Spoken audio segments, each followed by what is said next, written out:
So today, to make the wire-wrapped pavé setting with all the different prong settings, I'm going to be using some round 26 gauge half-hard wire for the main prongs, and then for support I'm going to be using 30 gauge round half-hard to kind of weave in between all of the stones.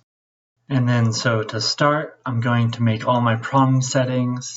If you haven't seen the prong setting tutorial that I have up on YouTube, I also posted it here on the Patreon. I'd highly suggest checking that out.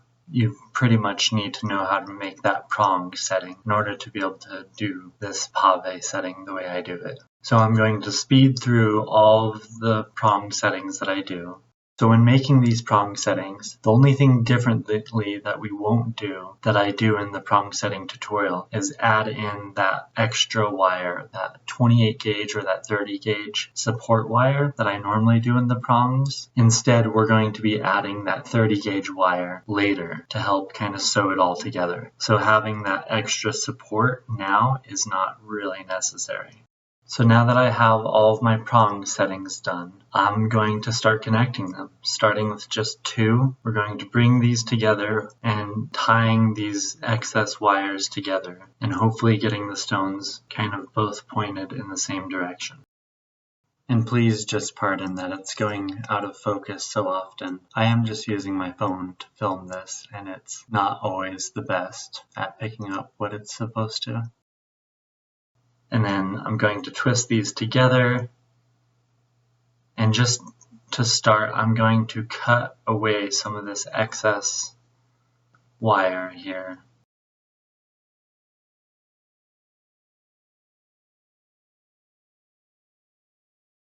For this video's sake, I'm using 3mm and 4mm amethyst faceted crystals.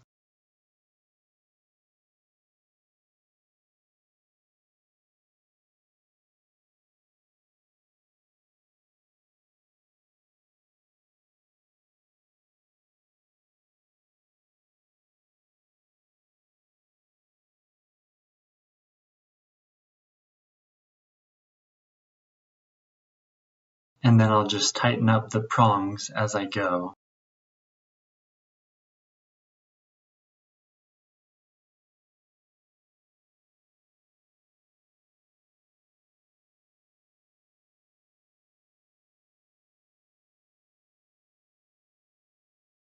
So we'll add this third one in here, trying to keep it pointed and flat along with the others.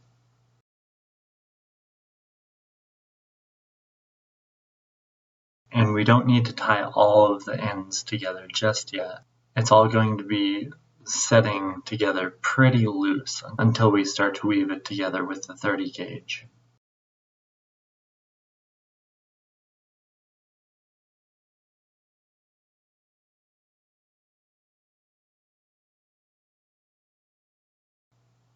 And so the ends coming off of these settings, I'll just start to twist these all together.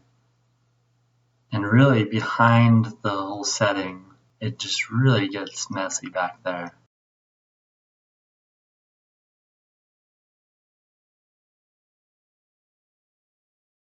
So now let's throw in one of these 4mm stones. You could use all the same size stones, or you could switch it up and have different size stones, whatever works best for you.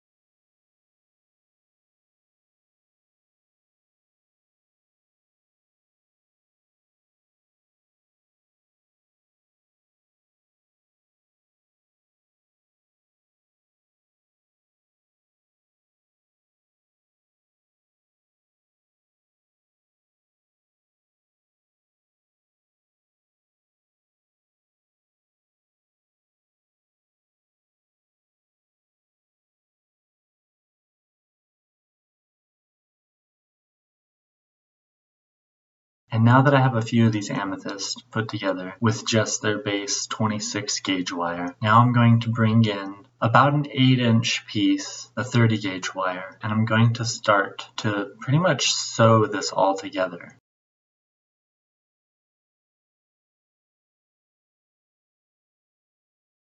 I'll start just by twisting the 30 gauge around one of the base wires just to get it started. To make it a little bit easier to slide between the stones and the wire, I'm going to flatten the tip of this so it'll kind of be able to wedge through some of the tighter spots. Now we're going to start to pull this 30 gauge wire all through every little gap I can find, just kind of sewing it together very arbitrarily. I don't really have an exact method except for just trying to pull the stones closer together without pushing the prongs out too far where they won't hold on to the stone anymore.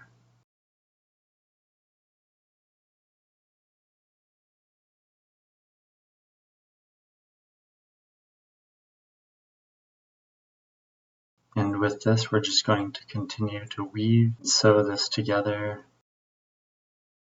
And this process actually takes quite a while. I'll show it at the normal speed for a few minutes, and then I'm going to speed it up for the next section of this.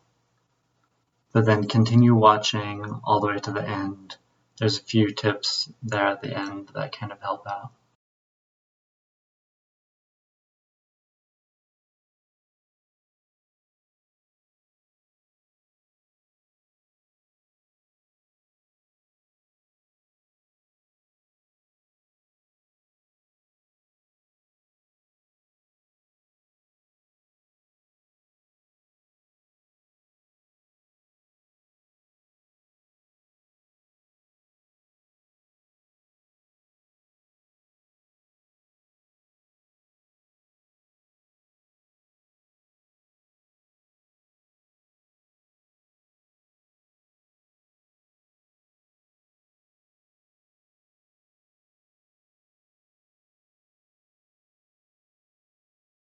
Every time I'm pulling the wire through, I'm trying to keep my fingers all clamped down on the stones to where it's not pulling and twisting the wire too much. I want to be in control of this. But it's pretty easy for this 30 gauge to take it and rip it all in different directions.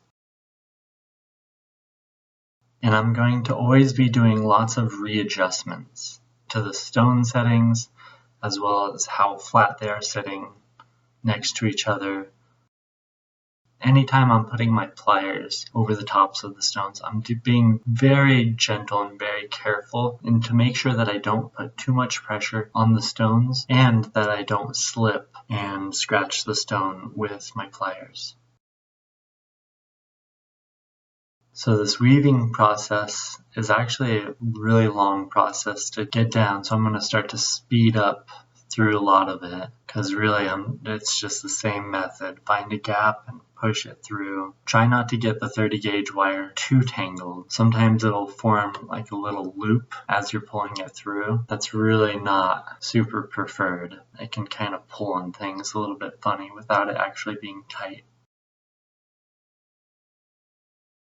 If anybody's familiar with like felted wool stuff, the way all the wool matting is basically put together, it's just tangling it all together. That's basically what I'm trying to do with this 30 gauge. Just tangle it all together until it's a pretty solid mat. And then that way the prongs are really kind of pushing against each other. They're pushing it against the other stone. There's really not much that'll pull it apart once it's all super tight.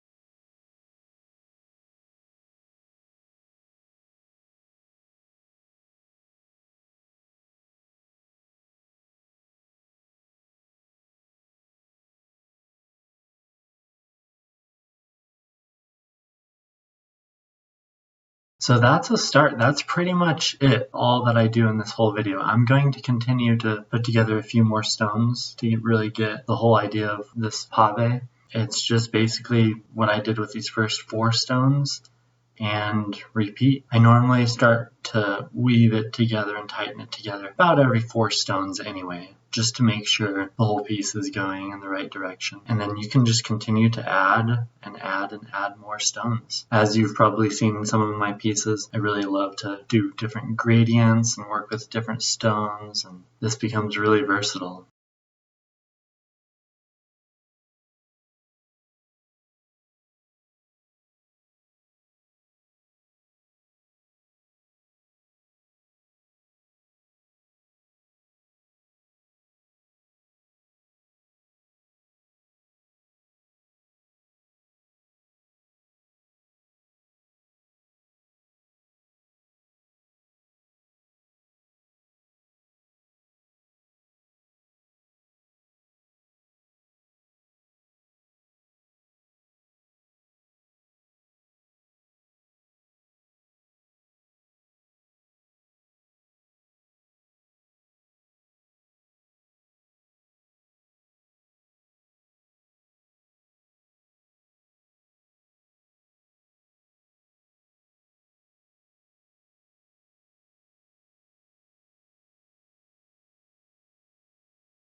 So now that we've added a few more stones onto there, we have it all kind of a wild mess right now. Stones kind of leaning and pointing every direction. It's sort of looking all right, but definitely some work to do. So now I'm just going to keep readjusting, pushing them together, make sure they're pointed in the right direction, and keep weaving it all together with that 30 gauge.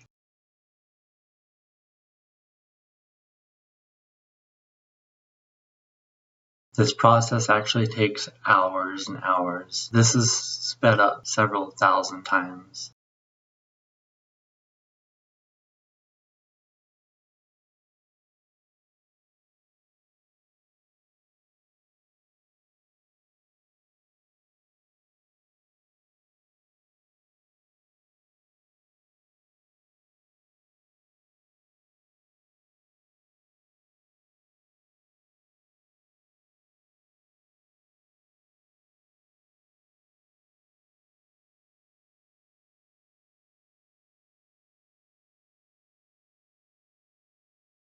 And every now and then I will kind of be pulling the wire through and it'll pop a stone out. In those cases, I try to either get the stone back in there, or maybe sometimes I have to pick out a smaller stone to fit into that place and then just put in more wires around it. But yeah, sometimes the prongs will get a little bit bent out of shape, and then you just gotta sometimes pull the stone out, readjust the setting a little bit, and then put the stone back in and try to tighten it back up.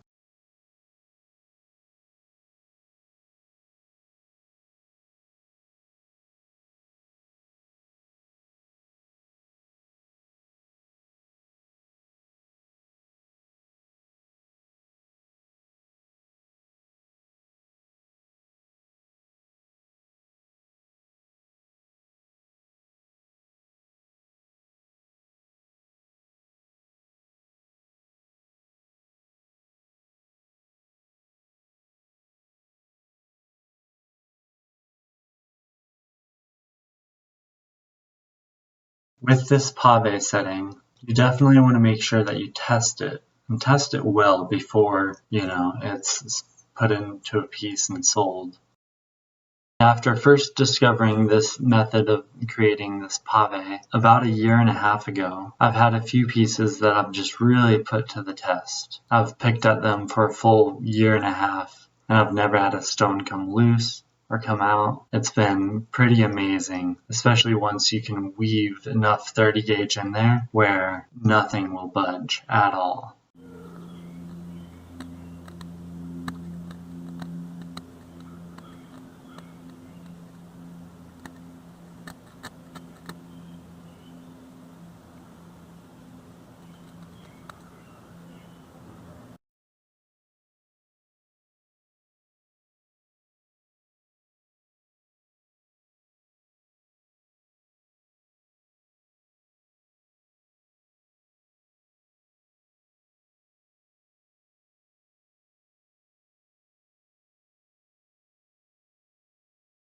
And so yeah, little readjustments, keep adjusting and tinkering with it.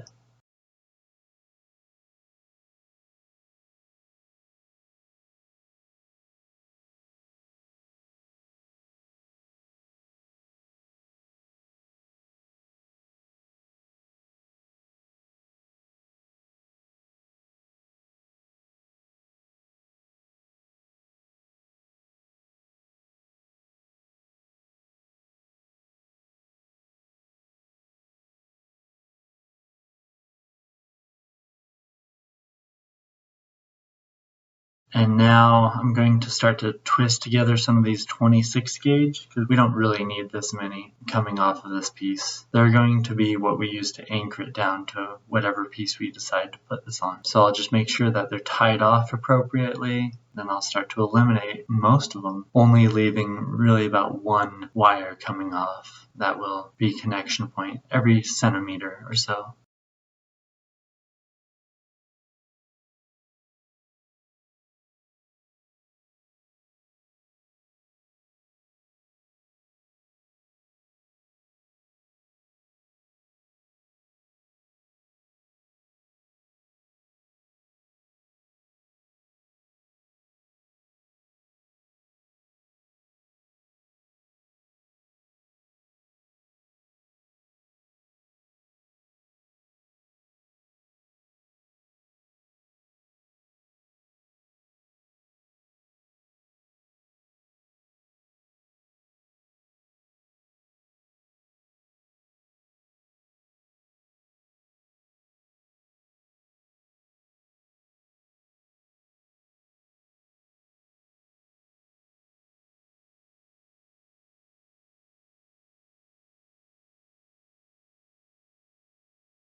I'll probably keep adding some 30 gauge through this piece, depending on where it goes. Sometimes you can use it even just to anchor down. Once you have it this far along, once you put it on the piece, then you can continue to add 30 gauge and kind of tighten it down to the piece in every point possible. And then that'll also really secure it. It'll make it so it won't really be like much of a felted piece of wire encrusted with stones. It'll be a lot more secure.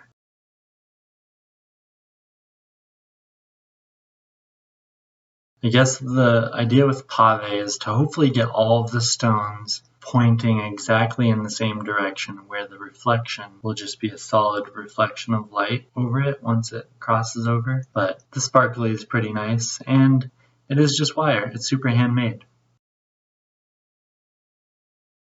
And that's it. That's how you do the wire-wrapped pavé setting, or at least my version of it. There's always, so many ways to work with wire. It's so amazing. So if you come up with a variation, that's great. That's awesome. This is the method that I use, and I really hope that it helps you all out.